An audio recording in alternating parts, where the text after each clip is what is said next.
Nothing easy. Nothing easy. We're going to game 7, baby. Game 7. Game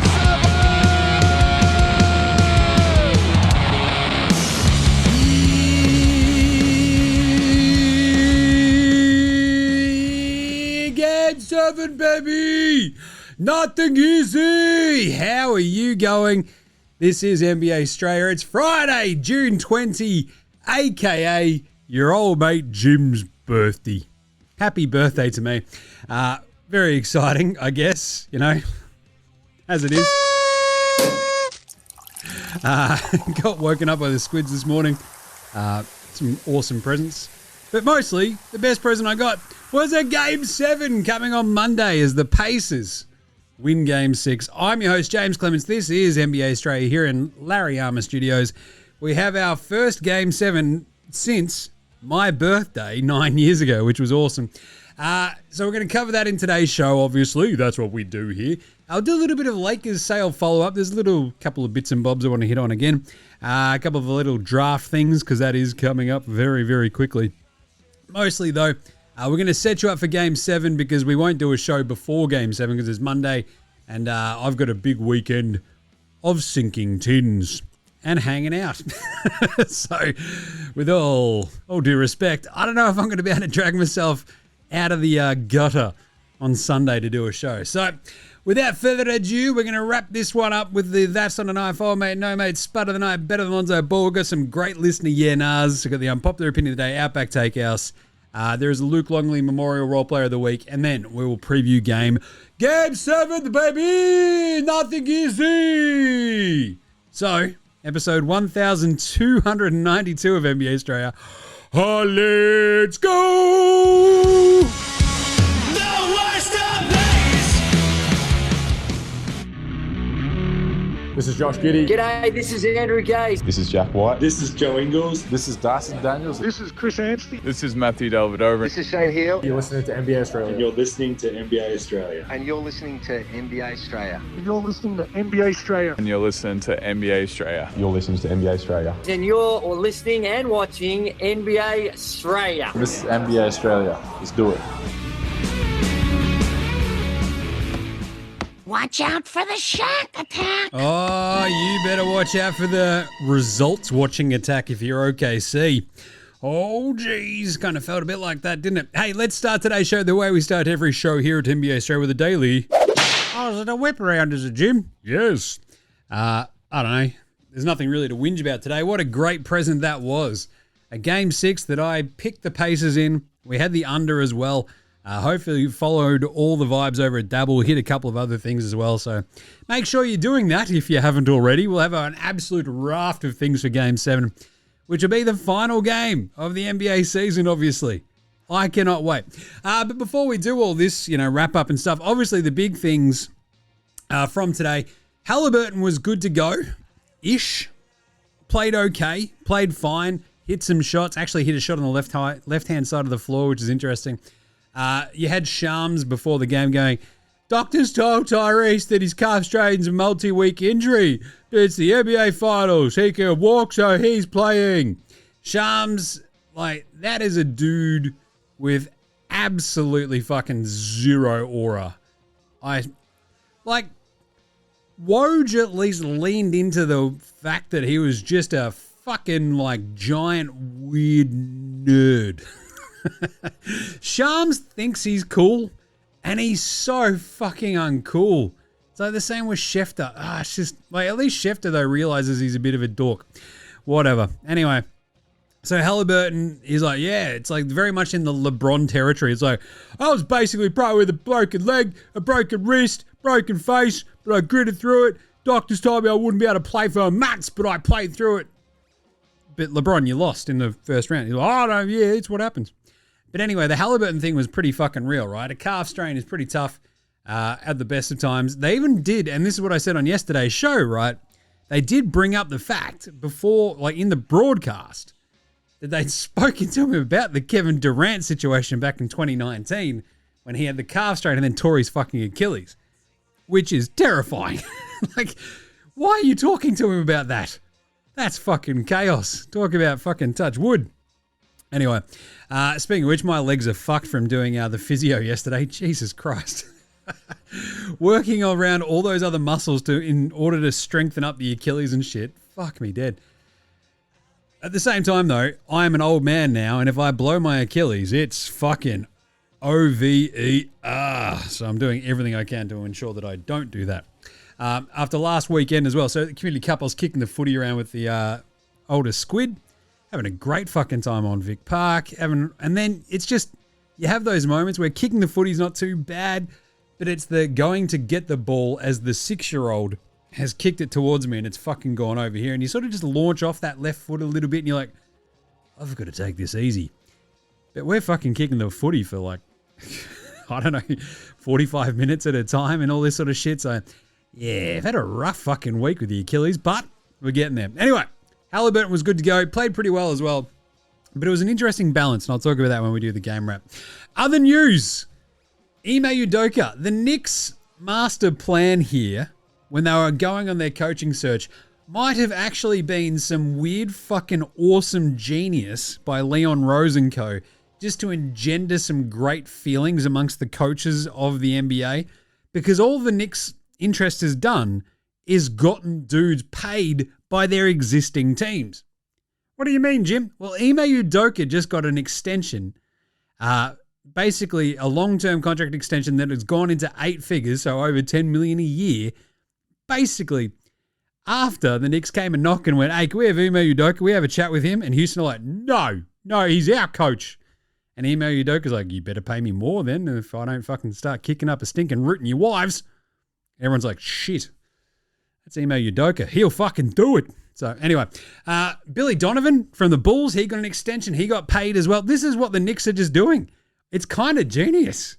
It's like, everyone loves this. We're just getting dudes paid. This is great. We're raising the fucking ceiling for all these coaches and their salaries. Sucked in losers. Kind of don't mind it. Anyway, so Ime Udoka, look, he's obviously been a very, very, very good coach since he basically took over the Celtics. Did some rooting, got booted, took over Houston, hasn't done rooting apparently, but is winning lots of basketball games, which is fantastic. What is it? They won 59 in the 59 games in the 3 seasons before he got there. They've won 93 since, so not bloody bad. And then last two, Lakers. Now, we mentioned this on yesterday's show. Obviously, the $10 billion price tag, or at least the evaluation of the Lakers, is chaos. And there is now even rumors it could go even higher as they sort of move stuff around, what the final deal actually looks like. 10 billion is the first reported number. It could go higher. I did see 12 billion being floated around, which is pretty crazy. But the biggest thing about this is, so the folks buying it, essentially, so the dude owns the Dodgers, owns a shit ton of other stuff, and just has absolute fuck you money, right? Just terrifying, bags and bags and bags of money behind it. And the Lakers, despite being one of the premier, just incredible marquee franchises of the NBA, they've always been just like a family business since the Buss, Jerry Buss bought them, and the Buss family has been running that team for a million years. The thing is, that was kind of, they never had the world's deepest pockets. Yes, they would go into the luxury tax, all that sort of stuff. But this is another level of absolute fuck you money, right? Where they don't have to worry about any of that sort of scrimping and saving and all that sort of shit. This is going to be the best of the best. This is similarly how Steve Ballmer taking over from Donald Sterling just completely transformed the Clippers. He should have changed their name, I'm just saying. But potentially the Lakers could be even more of a fucking juggernaut they are. And it's chaos. With a fuck ton of money behind them, you can see what they did with the Dodgers. You can't do that in basketball because you've kind of got a hard cap. You do have a hard cap. We pretend it's not a hard cap, but it's a fucking hard cap. Baseball, it's a little bit easier just to go, fuck it, we're going to keep spending. NBA, it's a little bit tougher, but it's also the behind-the-scenes sort of shit, right? It's all the other stuff where you just keep pumping money into the behind-the-scenes stuff, more staff, more support, all this sort of shit. And, I don't know, it could go bigger and bigger and bigger, and the Lakers, I hate it. Ugh. The Lakers stink! And they're worth $10 billion. And then the last little one, Ace Bailey, prospective third pick in the NBA draft, has basically cancelled his workout with the Sixers. He's like, nah, which is awesome. And the Sixers are like, fuck it, we might still take him anyway. Which is 100% the funniest outcome here, right? For the Sixers, because Daryl Morey doesn't give a fuck. He's going to be like, oh, I don't give a shit. I don't think Maxey worked out with them as well. I don't even know if McCain did, this sort of stuff. So Ace Bailey trying to throw his dick around, and he's like moron agent, allegedly sort of going, no, we want to go here, and trying to force their way to a bit of a team. It's like, you thought you was Kobe? Come on, Ace, sort yourself out. Awesome name though. Ace Bailey is either going to be a horrible bust or an absolute horrible bust or a superstar. There's absolutely nothing in between. Hey, let's wrap up an awesome Game 6 wrap of the NBA Finals. Oklahoma City 91, the Indiana Pacers of Indianapolis, Indiana 108. Geez, Jim, that's a 17-point beatdown. Yeah, and it wasn't even that close. That comes with the benefit of a bunch of garbage time fourth quarter points. This, after being down 10-2 at the start of this game, where they missed, I think they went 0 of 8, did the Pacers. Then, after 4 minutes, they hadn't hit a shot. They'd hit a couple of free throws. They get like a Siakam and one, Nembhard hits rainbow threes, and off they fucking go. It was absolutely crazy. So this is 91-108 with the benefit of the fourth quarter being 31-18 in favor of OKC. Jesus. So it gets like, what was it, 90-60 at one point? But how did we get there? Jim, wrap up the game for us. Okay, very, very, very easy, because this was a story, as we've seen all the way through this NBA Finals, of three-point shooting and turnovers. That is so much about literally the result of almost all of these games so far in the finals.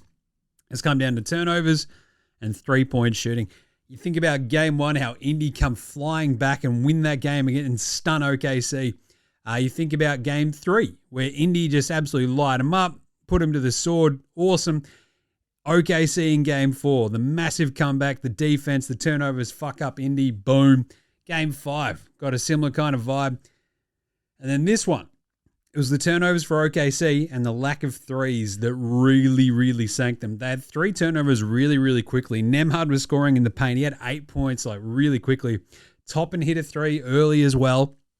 And as soon as you have Toppin and TJ McConnell essentially like dictating terms of engagement in an NBA Finals game, you've already lost. Right? If you're OKC, it was brutal. You got Indy Delhi just stealing all of these balls. Toppin had 2 threes in the first quarter. Halliburton hit a 3. He hadn't hit one for ages. And OKC like just were fouling too much. They weren't hitting threes. They got a couple of shots to go at the end of the first quarter, and it was actually only a 3-point lead after that. It was 28-25 after it felt like Indy dominated. And then, so it's 28-25 after the first quarter. And then the second quarter, like OKC score straight away. But this was the crucial difference between this game 6, and most of the rest of this series, right? Is that when Indy basically got the ball, they didn't fucking give it to Oklahoma City.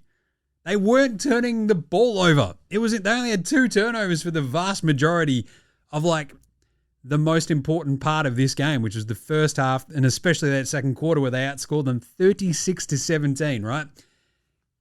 There was a couple of moments in that second quarter where OKC, they had their turnovers and Indy just like, cool, we're scoring. And you're like, Jesus, this completely changes the complexion of the series of this game. If Indy are forcing turnovers and scoring off it, as opposed to the other way around. Remarkable, really.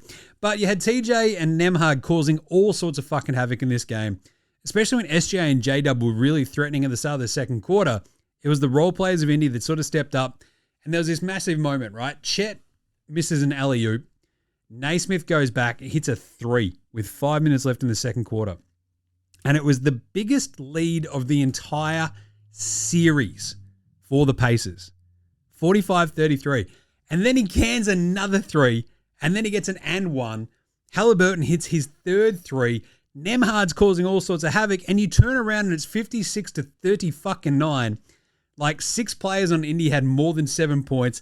Then they force a couple more turnovers. It's an 18-point game with a minute to go in the second quarter, and Siakam absolutely puts the capper, like he's Warwick fucking capper, on this one. They're up 20 with 35 seconds left in the second quarter, and you're like, what the fuck just happened? He absolutely yams one on J-Dub, and it's beautiful. Chet misses another shot, and Siakam hits a buzzer beater at the half, 64-42. It was absolutely incredible, and it was exactly what I said in today's video, right? In the finals in a minute video, that it's the collective of the Pacers that'll win this game if they're going to. And that's exactly what it was in the first half. Siakam ends up with 13 points, but he did so much of his damage really late in the second quarter. Halliburton had 12 points. You had Nembhard with 10 at that point as well. Naismith with 9. TJ McConnell had 8 points. Miles Turner had gone 0 of 6 in the first half, and it didn't fucking matter. Like, it was incredible. OKC at the half were 1 of 11 from 3, and they had 12 turnovers. Indy were 9 of 24 from 3 and only had 2 turnovers. Right? It was absolutely what dictated this game. Indy had scored 16 points to 2 off turnovers, and there was 3 total OKC bench points in the first half. 3! It was an Aaron Wiggins 3, and that was it. Versus 19 from Indy, where they got a bunch from TJ and Obi and stuff. So it was the immaculate half for the Pacers. And then they sort of just pushed the advantage in the third quarter, where they were playing each other to a standstill in the first, 4 minutes. No one scored until there was 4 minutes to go. We're 4 minutes into the fucking third quarter. It was crazy. Turner missed 2 more shots. He was 0 of 8. It was crazy. Still 64-42. Indy end up getting the first 2 buckets of the second half with about 8 minutes to go. It's Halliburton with a floater and Turner off a beautiful no-look Nembhard pass in the paint. So it's 68-42. Absolutely crazy. And then they get another one. Shepherd gets in on the action. It's 70-42. It took OKC 5 minutes to score any points in the second half, and that was almost all she wrote. They finally forced an Indy turnover. That was only their third of the game. Hartenstein gets some free throws. Toppin, though, just goes, that's cute, fuck you. It's 70-46. Bang, he's a 3 on your head. And at that moment, you're kind of like, oh, well, geez, Indy, you're just going to run away with this. And OKC are like, nah, just fucking settle down. They pull it back to an 18-point game. Isaiah Joe hit a 3 and stuff like that. And Indy, the way they responded, so I think I tweeted out the last 5 minutes of the second quarter, they played it so clean. It was beautiful to watch from Indy.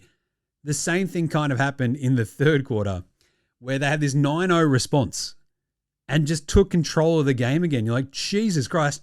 And they cap it all in that third quarter with that buzzer-beating 3 from Ben Shepherd that put them up 90-60. What the hell? OKC at that point were 3 of 20 from downtown, had 16 turnovers versus 7 from Indy. Indy had hit 14 of 35 from 3, and boom. The benches were in to start the fourth quarter. You're like, oh, this is OVE. Then a couple of little OKC buckets. They put the starters back in for the Pacers. They basically ice it out, and you're like, all right, they're up 25. It's 100-75. And Johnny FURPHY comes in for the last 5 minutes. And they roll the rest of the way. Obi Toppin hits a couple of big buckets and pack her up, boys. You are done. Everybody gets a standing ovation as they come off. It was awesome. Miles Turner, because obviously Game 7's in OKC. So this is those Indy fans absolutely lapping up. And there was a couple of there was one other thing. There was a great stat by Caitlin Cooper. She pointed out the average pickup distance for the Pacers on defense in games 1 through 5 was 56.9 feet.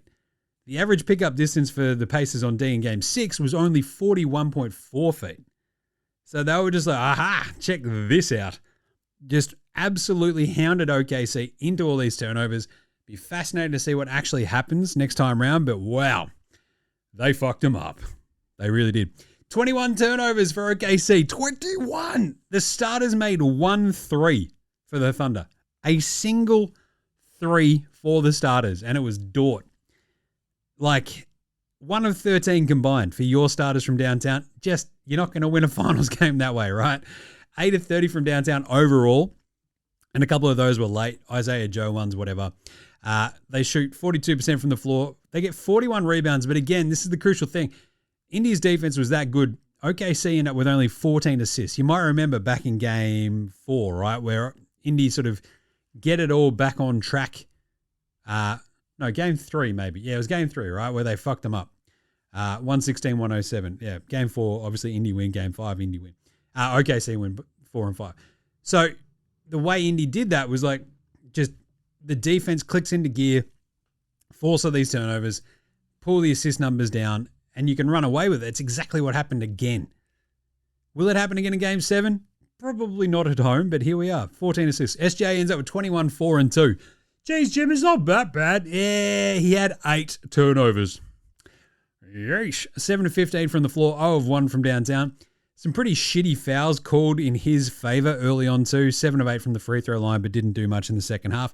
J-Dub, 16 points, 3 rebounds, 1 assist, 3 turnovers. Remarkably, a minus 40 for Jalen Williams in 27 minutes. Yeesh. Chet was horrible. 4.6 rebounds, 2 of 9 shooting in 24 minutes.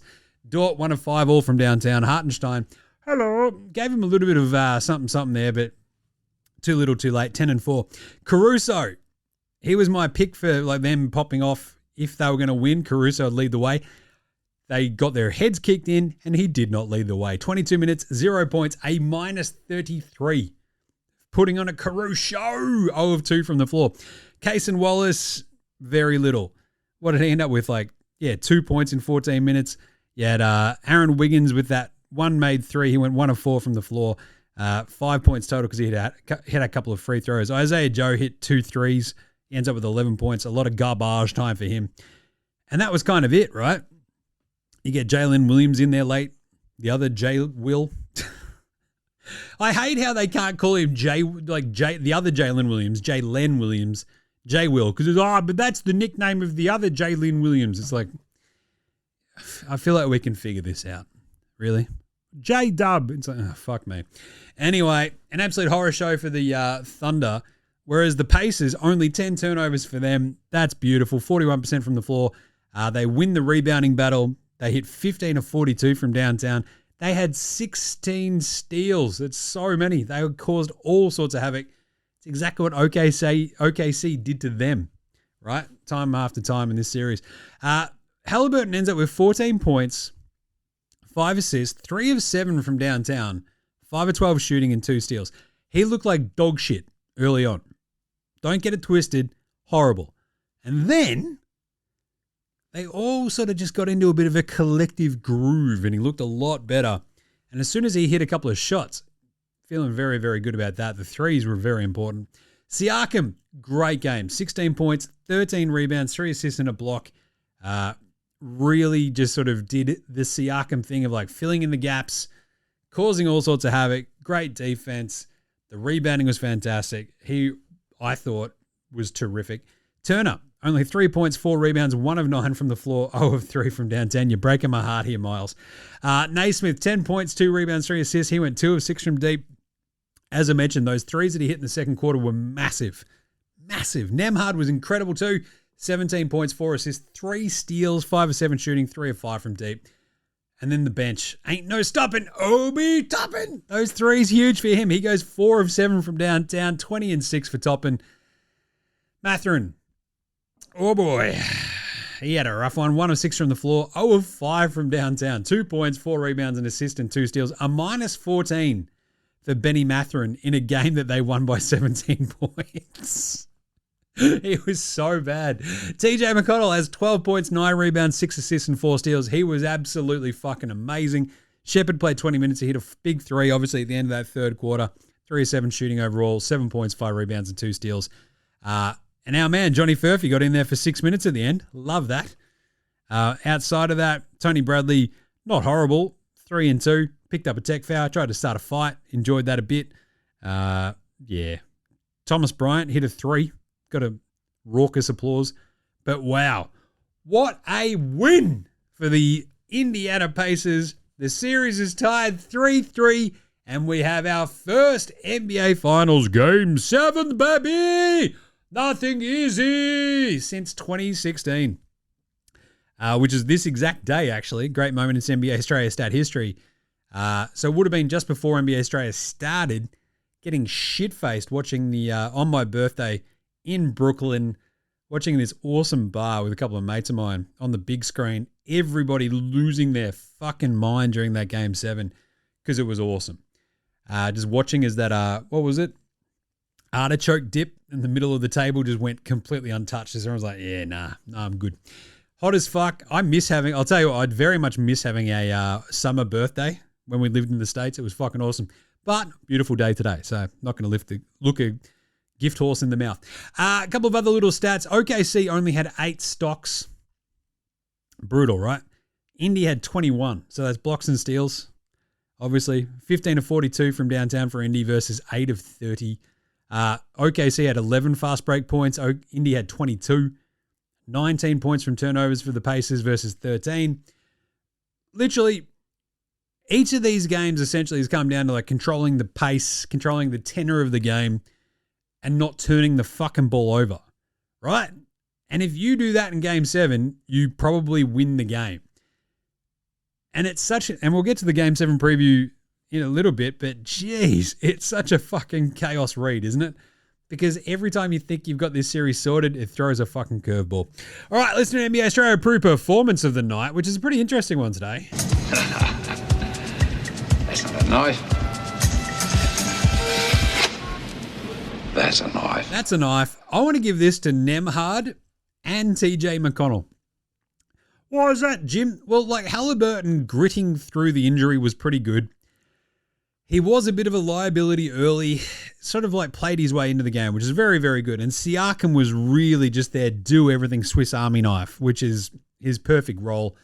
To the point where like they were like leading and kicking OKC's ass without Siakam having done much. And you're like, that's a fucking great sign for Indy, because the other read of this going into this game was like, we need a lot of Siakam.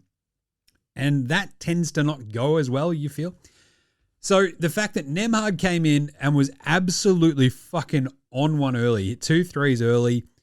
And Nemhard, I hit on this on yesterday's show, right? When Halliburton was out at the end of the Eastern Conference Finals last year, he was fucking incredible, was Andy Nemhard.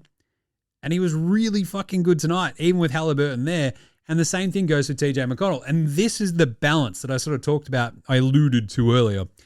I feel like the balance was bang on, where you're not overloading Halliburton with too much ball handling. You're sticking him on the corner in defense, but you're just not relying on him. Everything you get from Halliburton is found money because you're running just so much more through Nemhard and TJ McConnell. And it was kind of weird because it felt like OKC, despite having had a couple of days to prepare for this exact moment, were kind of like a bit weirded out by it. They're like, I don't know what to expect. And then they kind of got a bit caught result watching, and here we are. But Nemhard, with the 17 points, 4 assists and 3 steals, was fucking incredible. 3 of 5 from deep. Great game from him. And TJ McConnell, 12 points, 9 rebounds, 6 assists, and 4 steals. They've got 8 steals between them versus the entirety of the Oklahoma City Thunder, which this incredible defense had 4. It's not bad. Not bloody bad. They set the tone for this game, Nemhard and McConnell. I thought they were fucking great. That's the NBA Straya Pro Performance tonight. And the other one, honorable mention, James Johnson, Bloodsport. He came on and got kicked out. How good was that? Hadn't played in the playoffs, gets on the court, goes, all right, who wants to fucking MMA some shit? And OKC's like, fucking none of us. And then he got booted. Absolutely incredible cameo from James Bloodsport Johnson. Who was Spud of the Night, Jim? Spud, Spud, Spud, Spud, Spud, Spud, Spud, Spud, Spud, Spud, Spud, Spud, it is Spud of the Night. Oh, Spud of the Night. Chet, 2 of 9 shooting, 0 of 3 from downtown. Miles Turner, 1 of 9 shooting. 0 of 3 from downtown, 4 rebounds, 2 blocks though. I thought he was solid. He just missed his shots. It was kind of weird. Especially a couple of the threes. You're like, that's pretty good looks. Anyway, the Oklahoma City starters from downtown. As I mentioned, 1 of 13. Absolutely brutal gear from the Oklahoma City Thunder starters. Absolutely all spuds. And then, obviously, Benny Mathurin, 1 of 6 shooting, 0 of 5 from downtown. 2 points, 4 rebounds, 1 assist, 2 steals, minus 14. Minus 14 in a game they win by 17 points when he played 14 minutes. It's incredible. But obviously, J-Dub, his minus 40 actually set a record for the worst plus minus in an NBA Finals game since 1997, basically, which is the play-by-play era when they actually have all this. Absolutely incredible. Absolutely incredible. The J-Dub, minus 40. He scored 40 in Game 5, remember? Holy shit. I'm not going to call him a massive spud, but he ends up with a total of 16 points on 6 of 13 shooting, 3 turnovers, 1 assist, and a minus 40. Yeesh. That's horrible. There's no other way to put it. This is horrible. There's no other way to put it. All right, who's old mate no mates, though? Old mate, no mates. Old mate, no mates. Old mate, no mates. Old mate, no mates. Old mate, no mates. Old mate no mates, kind of a bit of a combination spud of the night as well. SGA tied the most turnovers ever in a Game 6 of an NBA Finals with 8 today. 8 turnovers, 2 assists. It's also a bit of an old mate no mates because it's like, he's just going to be sitting there going, dudes, come and get the fucking ball. What are we doing? Help a brother out. I'm the MVP. Are we about to lose? Fuck. And then Oklahoma City in general, because even Stephen A. Smith, noted not lunatic. I don't know how much more of this I can take. I don't think I've ever looked forward in my life to going to OKC. I do now. I can't wait for Saturday night. I can't wait. Game 7, I believe it's a pick'em. It's anybody's game. Well, it's not a pick'em, but yeah, that's what he thinks it is. But yeah, shitting on OKC, I've never looked forward to going to Oklahoma City. That's pretty fucking funny. Because again, remember, Jim being a Sonics fan, fuck OKC. All right, pantsing of the night. This one was pretty easy as well because it was pretty fucking brutal. Pascal Siakam disintegrated Jalen Williams in transition. Put him on a poster. It was vicious. Just one of those vicious dunks where you're like, fucking hell. I need to check on that guy. It was fucking brutal. Like, you feel like Siakam comes up with blood on his hands kind of vibe. So yes, that's a bit of a pantsing when you get dunked on so brutally that the entire internet collectively loses its fucking mind. Yep, that's a pantsing. Finally, better than Lonzo Ball / Ben Simmons / Bronny James. Lonzo was the best player in high school. He was the best player in college. You think he'll get to the pros and be like, I made it to the pros, now I can be average. He's coming for everybody. Coming for everybody, TJ McConnell. And this is like a legit thing at this point, right? Who would you rather on your team? Ben Simmons or TJ McConnell? It's probably TJ. He actually plays. He's not a great three-point shooter, but he's not afraid because he's not a coward of shooting it. So, I don't know. TJ McConnell, fucking awesome. Is he better than Lonzo? Maybe not, but still in an NBA Finals and causing all sorts of havoc and changing the direction that these finals have gone, which is fucking amazing. TJ McConnell, you rule. And today was pretty bloody good again. 12 points, 9 rebounds, 6 assists, 4 steals, 6 of 12 shooting. He did miss 2 free throws early on where you're like, oh, I hope that doesn't come back to bite them in the ass. Narrator, it didn't. Great job by him. TJ McConnell, you rule. All right, everyone's favorite. It's time for Magic Tweet of the Week.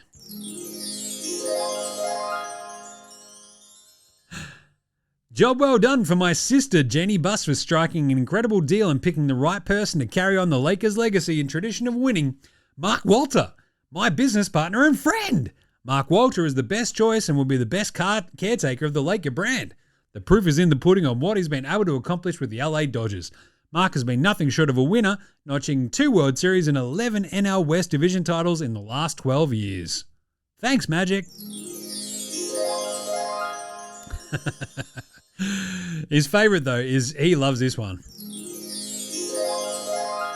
Just like I thought, when the Celtics sold for $6 billion, I knew the Lakers were worth $10 billion.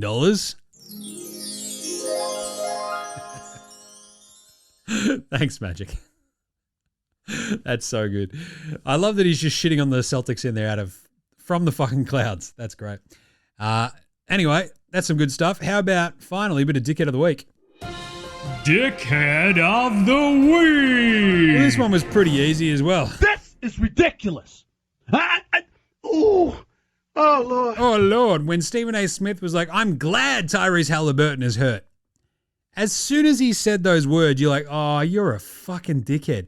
I understood that his entire point was like, I'm glad that we know that he is injured because that explains what his performances are basically like, right?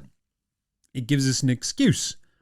But the way that you come out, you literally speak for a fucking living here and you get paid a horrifyingly large amount of money and you say dumb fuck shit like, I'm glad Tyrese Halliburton's hurt. You should get slapped in the back of the fucking head by Malika Andrews or Bob Myers or Kendrick Perkins when you say that. It's as simple as that. Dickhead, Stephen A. Smith. All right, let's take a quick break, come back with some yeah-nahs right after this. This is Cam Glidden. This is Anthony Drimmick. This is Mitch McCarron. This is Jason Kadee. This is Darryl McDonald. Hey guys, this is Hugh Greenwood. Yo, what's going on? This is Ellie. This is Mark Worthington, or commonly known as Wortho, and you're listening to NBA Australia. You listen to NBA Australia. And you're listening to NBA Australia. And you're listening to NBA And you're Australia. listening to NBA Australia. You're listening to NBA Australia. And you're listening to NBA Australia. You're listening to NBA Australia.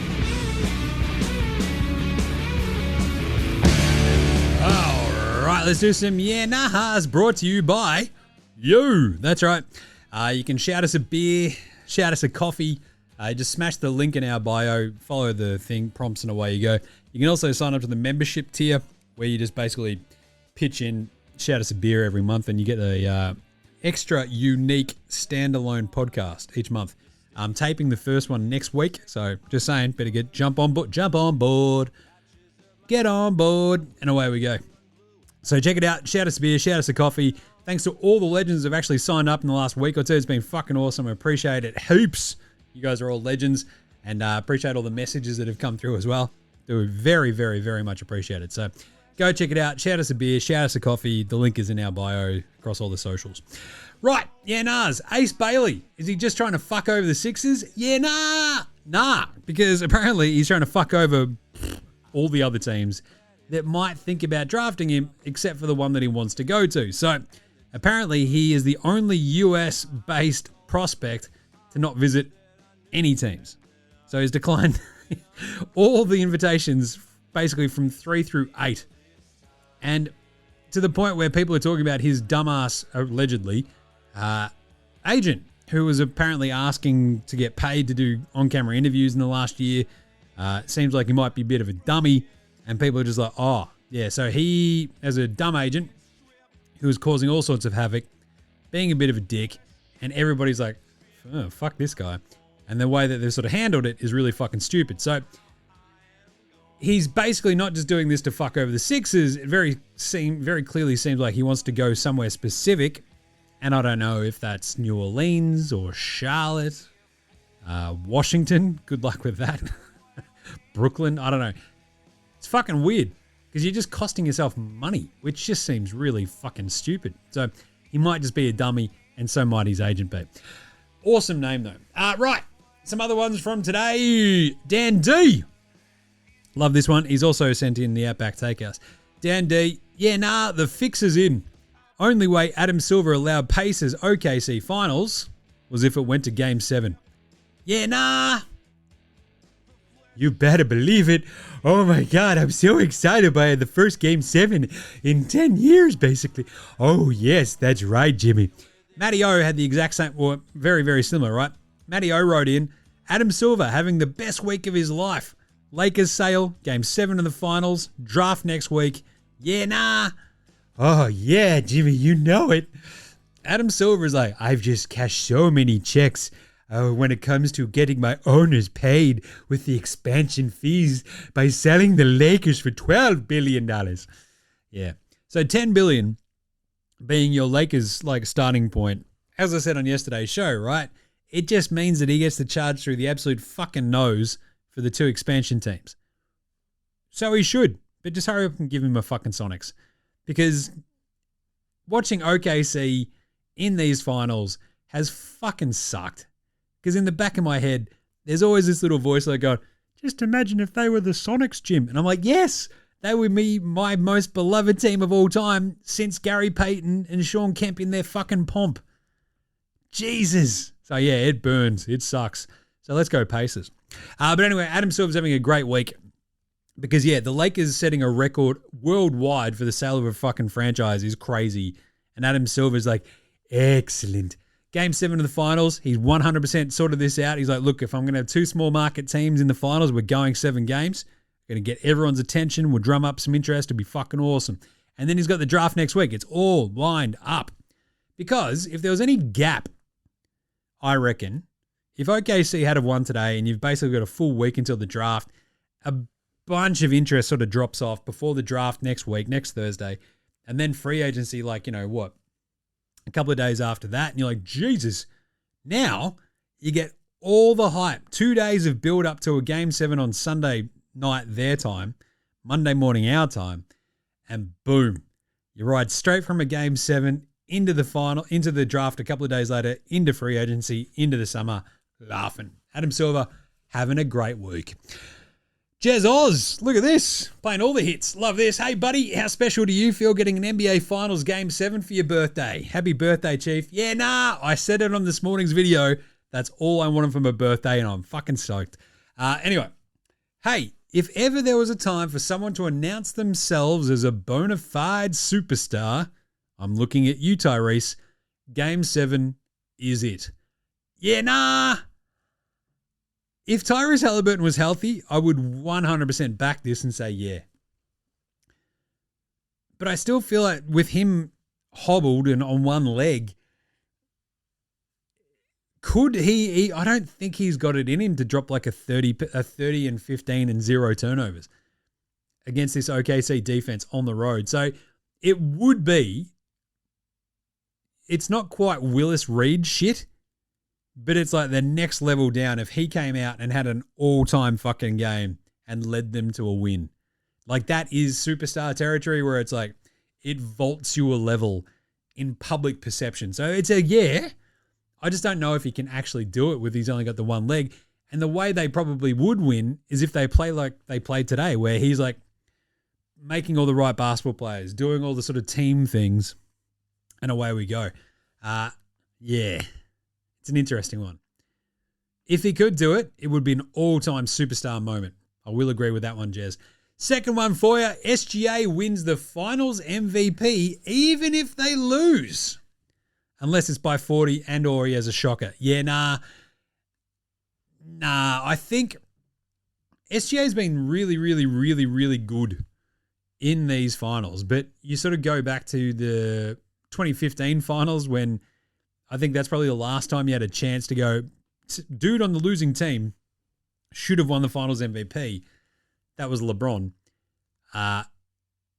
Losing 6 against the Warriors, Iguodala wins the MVP. It was a bit fucky. Steph should have won it because you give it to the dude on the winning team. Nobody's done it basically since, Jerry West. I just don't know if SGA gets it. If they lose, they'll give it to like Siakam because he's been super solid every game. Yeah, so I'm just saying, time to hedge your MVPs with Siakam right now. It's an interesting convo though, isn't it? If they lose and he drops like 40 and it's a close game, what is there, 7 voters? I wonder if they could still go for him. Be very interesting. But I still think it's Siakam because if Indy get over the top of them in Game 7 on the road, he probably does a little bit something. Matty S., he says, you reckon OKC phoned it in to win at home? Yeah, nah. Yeah, I reckon they sort of phoned it in. Basically, after that big flurry, they were just like, ugh. They looked a step slow. They look just a little bit not engaged. And this is what I hit on early. This is a bit of the unpopular opinion of the day. Now look at me, please. Look at me. Look at me. Look at me. I don't think we talk about enough, we don't talk enough about result watching. Like, anytime a team is sort of cognizant of, oh, fuck, we're going to win this fucking title in 6 games. Holy shit. Or knowing that you have a game 7 at home, it fucks you up. It happens in footy, happens all the time in basketball. Like, happens, to be honest, in the NFL as well. Like, when you sort of start thinking about the next round, we saw it just these playoffs, right? Was it the Lions and shit? When you start playing the results rather than the team, it fucks you up. He also added, the MVP curse is still on, Jim. Yeah, nah, yes. And this is exactly fucking it, right? The last time the MVP actually won the title, I think, was 2015, which is pretty crazy. Steph Curry won it in the year that they basically took it, because 16 they lose. Steph was the MVP that year as well. Rusty wins at 17. They get knocked out in the first round. Harden wins it at 18. They lose in the Western Conference Finals. Giannis wins it in 19 and 20, loses both years in the Eastern Conference Finals the second round. 21, 22, Jokic wins it, 20 and doesn't win the title. 23, Embiid wins it when Jokic wins the title. 24, Jokic wins it, goes out in the second round. So here we are. We're at the point where the MVP curse. You win the MVP, you don't win the title. Got to go all the way back to 2015 to actually see that happen. So maybe, right. Anyway, Game 7s. This is also the unpopular opinion. Look, it's going to be fine. We've had some incredible Game 7s. Cavs Warriors Game 7 2016 was the last one we had. 2013 Heat Spurs. That was just... Game 6 was the chaos Ray Allen shot game. Then they go on to win that one. It was just fucking nuts. Lakers win the 2010 Game 7. That came down to Boston not being able to fucking rebound because Rasheed Wallace was cooked. And yeah, Spurs win in 2005 in 7. Bit of a blur. 94, Rockets win it in 7. Pretty good. 88, Lakers win it in 7 over the Pistons. Pretty interesting. 84, Celtics win it in 7. There's not a long storied history of Game 7s being awesome, especially when it comes to finals. I think it's just so tight. But I reckon the 2010, 2016 ones, we might get that again. These two teams are so fucking evenly matched. I can't wait. And I reckon we're going to get a really good one. How about this one from Dan D for the Outback Takehouse? It's Friday at Outback, and it's also Jim's birthday, so we're doing 1 million beers. That's right, 1 million beers for the price of 1 beer. Only at Outback. Get fucked up in honour of Jim's birthday. Only at Outback. And today's Flame Grilled take is... thinking about your yeah nah as to whether or not you'd sell the Lakers, I agree. That has to be the final level of wealth. So I reckon the Buss family never sell off the majority stake after the first transaction, as Adam Silver helps them with a legal loophole.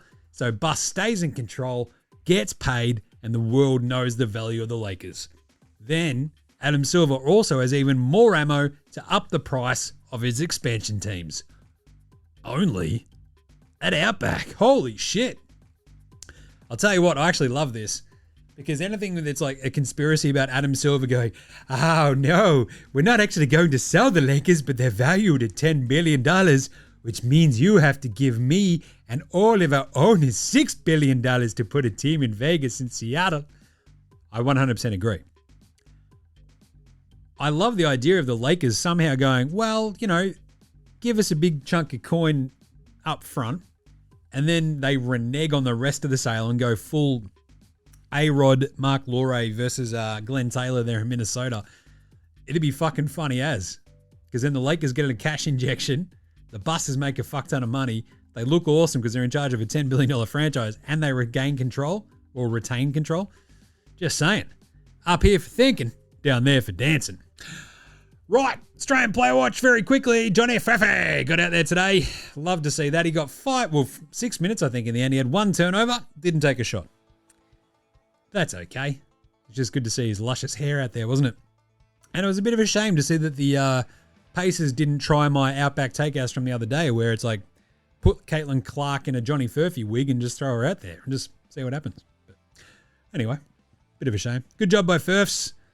Good to see him in the intros. How good are those player intros, by the way? Like, I see the player intros all the time anyway, because I always am just watching on League Pass. But it was awesome just to see like the extra sort of production that they're even throwing into it on through the League Pass ABC broadcast. So that was pretty cool. Andrew Gaze, no. What do? We do it's Friday, so we'll do a Luke Longley award. And this one's pretty simple, I think, for today, because we've just got to give it to TJ McConnell and Ben Shepherd. There are a couple of dudes who exactly know their role. It is like, you could also, if you want to go with the Luke Longley idea, Tony Bradley. There is a dude who basically plays like Luke Longley as well. Right? I love him. 6 minutes today for Tony Bradley. 3 points, a +7. Not bloody bad. He got 2 rebounds. He was just everywhere causing all sorts of havoc. That's some Luke Longley stuff. But Ben Shepherd and TJ McConnell, they know their limitations. They don't try to do too much. And they just do their fucking job. That's the Luke Longley Award winners right bloody there. All right. Let's do a quick Patty Mills Game Day Baller Game Day Twitter check-in. All right. Patty Mills. Oh, I think we actually had a Luke Travers update. Oh, he was out west. He was at the footy last night watching the Bombers. Cool. What about Gids? He's got an update as well. He was at that weirdly furnished house that he's got, where there's like nothing there and like a giant TV on the wall and like nothing else in the room, watching Game 6. So on your Gids. Love that. All right.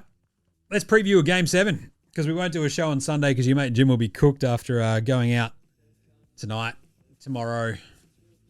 Because going to the footy tomorrow, going for a big fucking feed, a bit of a celebratory one. It's going to be good. And then Sunday, got a fucking another lunch and then a dinner. So I literally don't have time to do a show on Sunday. So we'll do a video still on Monday morning before the game with all the updated picks. But at the moment, this is how we land, and this is it. It's the final game of the 2025 NBA season. Game preview. Thanks, Inadvertent Bane. Not a problem, Jim. How's your birthday going? Bloody good, and I hate to be a tin in about 20 minutes.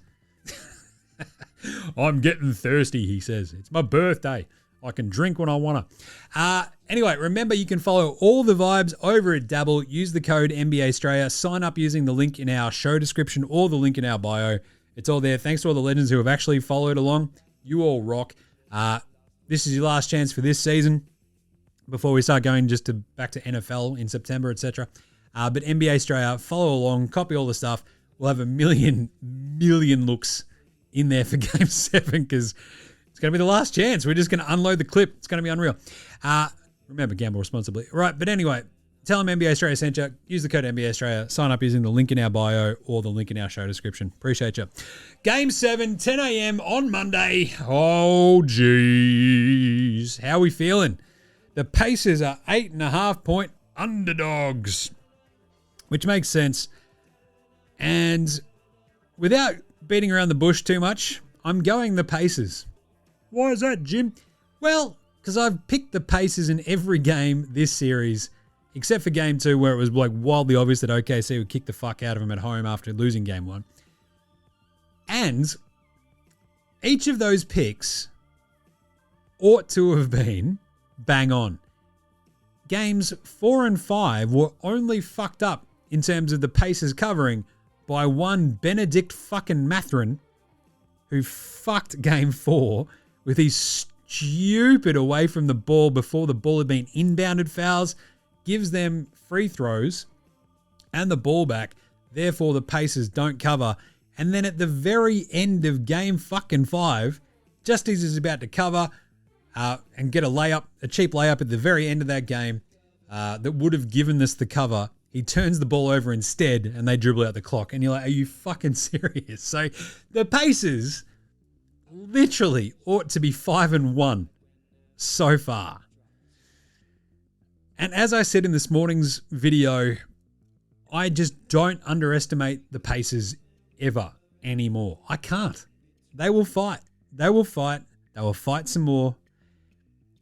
And if you want to take Indy plus 8.5, that's where I'm going to go.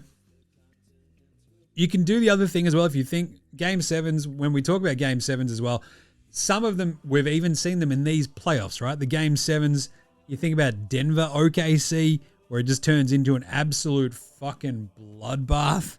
Was it Wolves? They beat the Wolves by 30 in their closeout game, but that was like Game 5, wasn't it? And they smashed the Nuggets by 32, I think it was. And you're like, yeah, this is what they do to teams.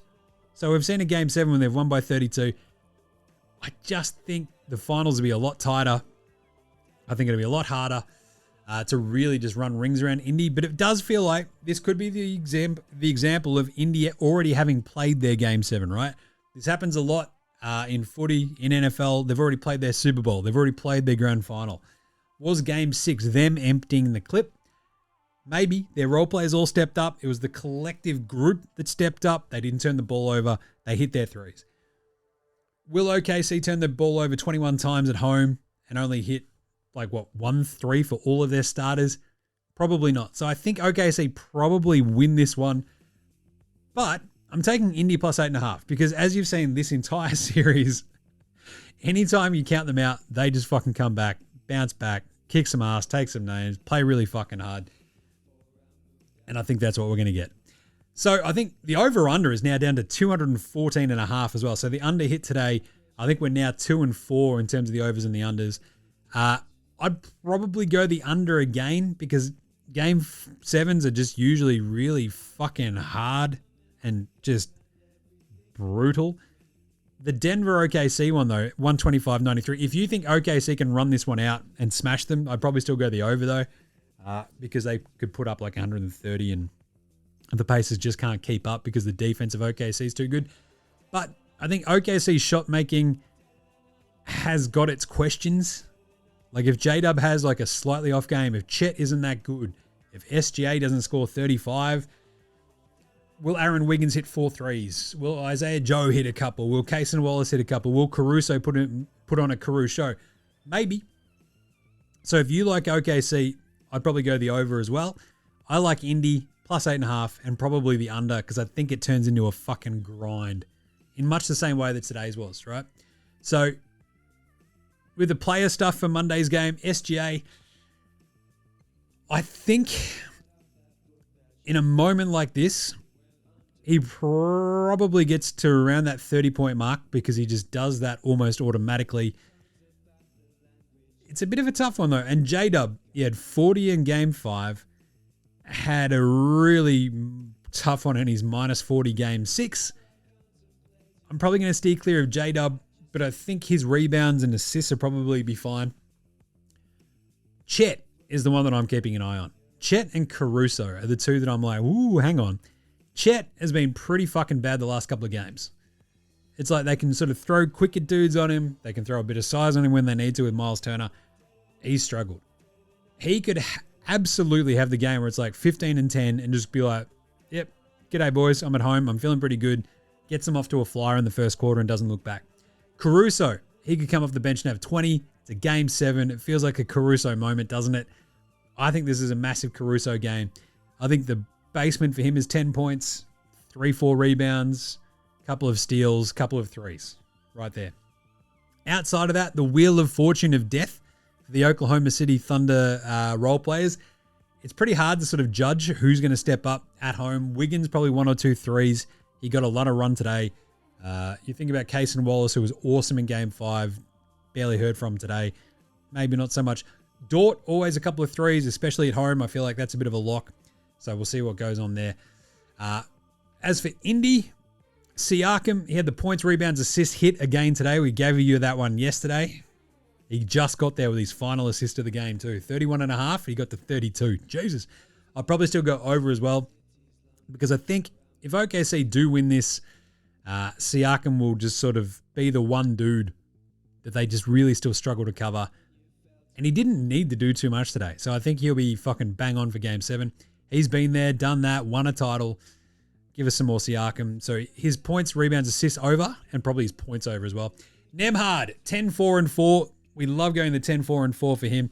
He didn't get anywhere near it with the rebounds today, which was pretty fucking brutal, but you get that on the big jobs.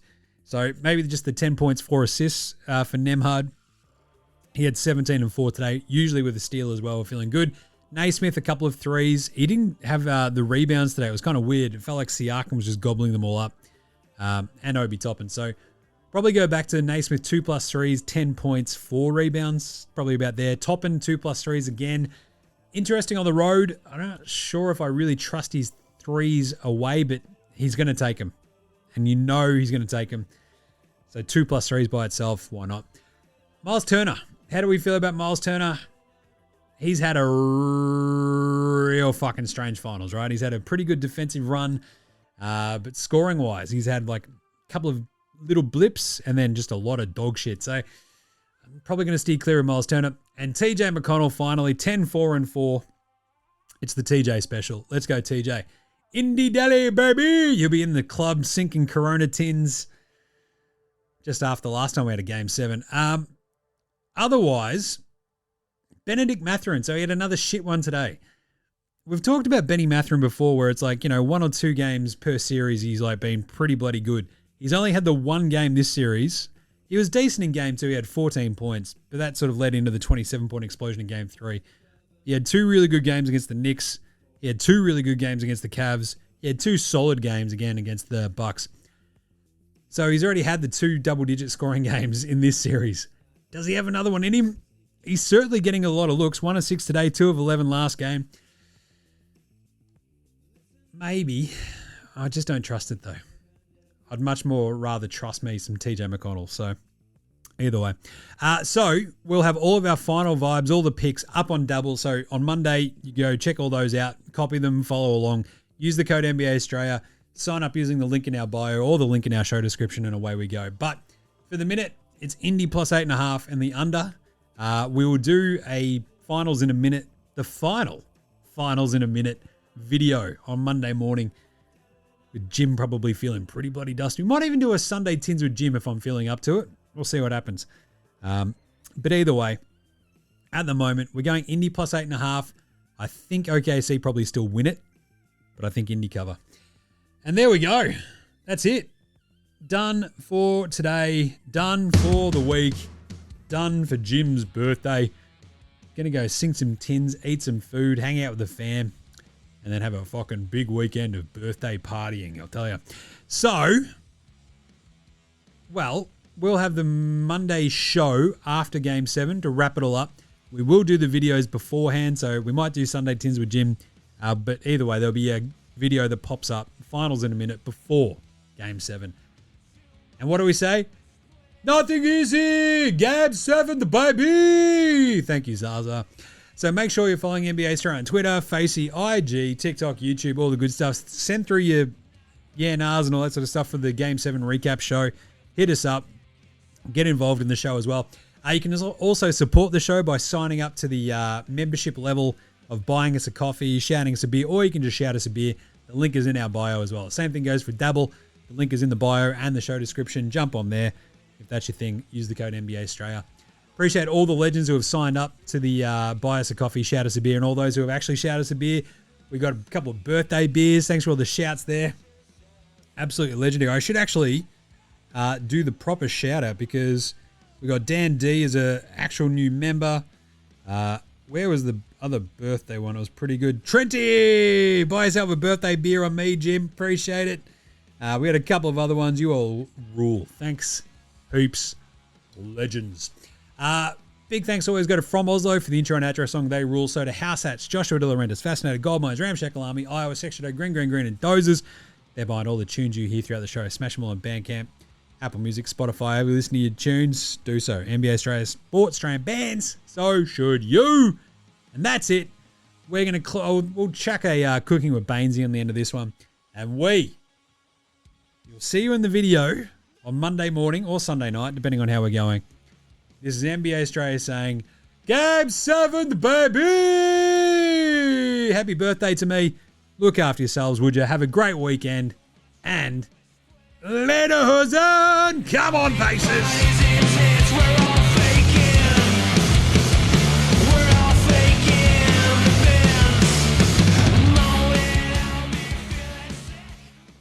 Cooking with Beansy is filmed in front of a live, socially distanced audience. And now it's time for Cooking with Beansy, with your host, Aaron Bangers Baines.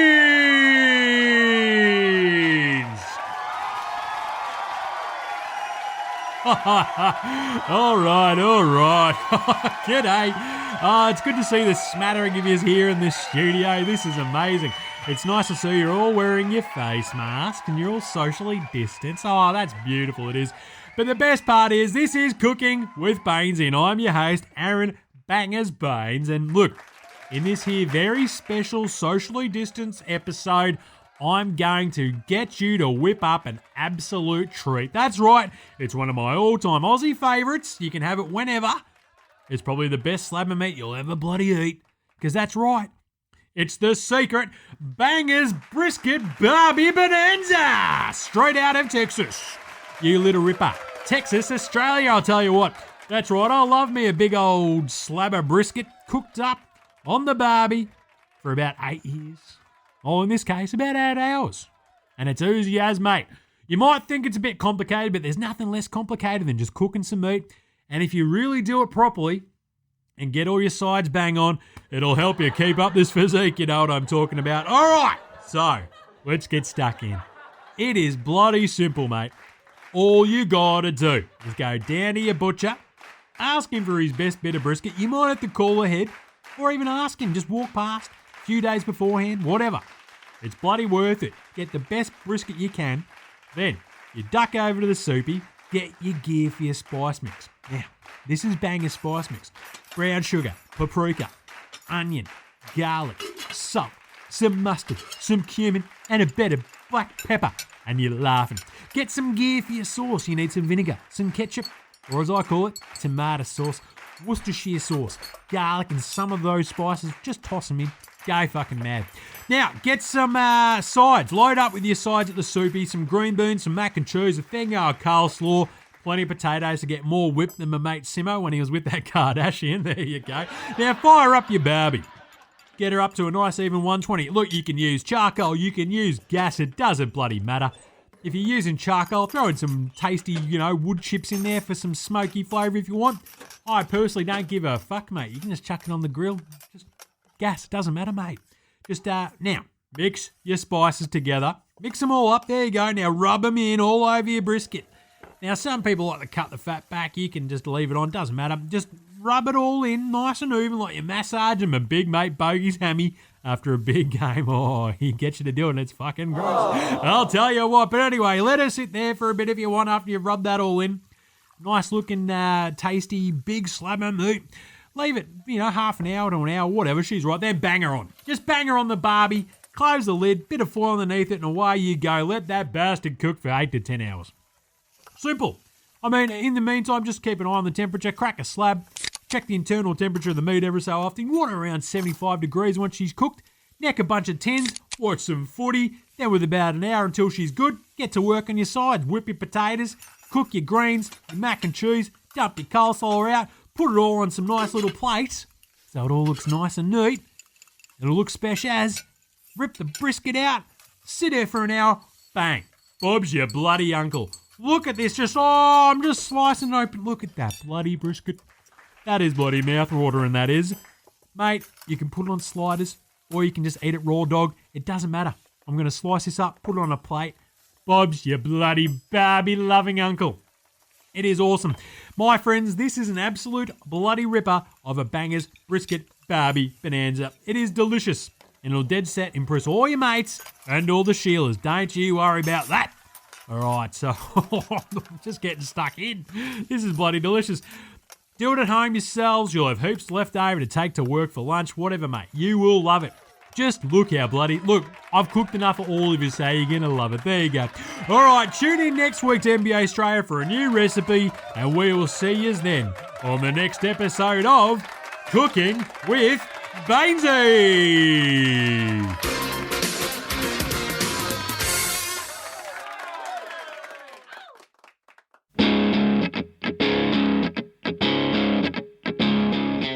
G'day legends, your mate Jim from NBA Australia here. That's right, I'm doing a thing at the end of the show.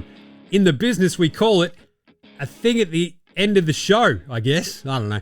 Either way, all I'm just saying is just make sure you're rating, reviewing, starring, subscribing across all of the apps that you use for NBA Australia. Jump in the comments, give us a shout. We'll bang you in yeah, nahs. Any other questions? I'll have a crack. I've got nothing better to do, basically. Also, just ask any questions, tell me what you want to hear from the show, and sing out and let us know. And of course, if you want to help support the show, jump on the old dabble, use that code NBA Australia, click on the link that's in the show description or on the socials. It goes up whenever I do the morning vibes, etc. So if that's your thing, jump on there, use that code NBA Australia, and remember, look after yourselves, would you? This house feels empty without you.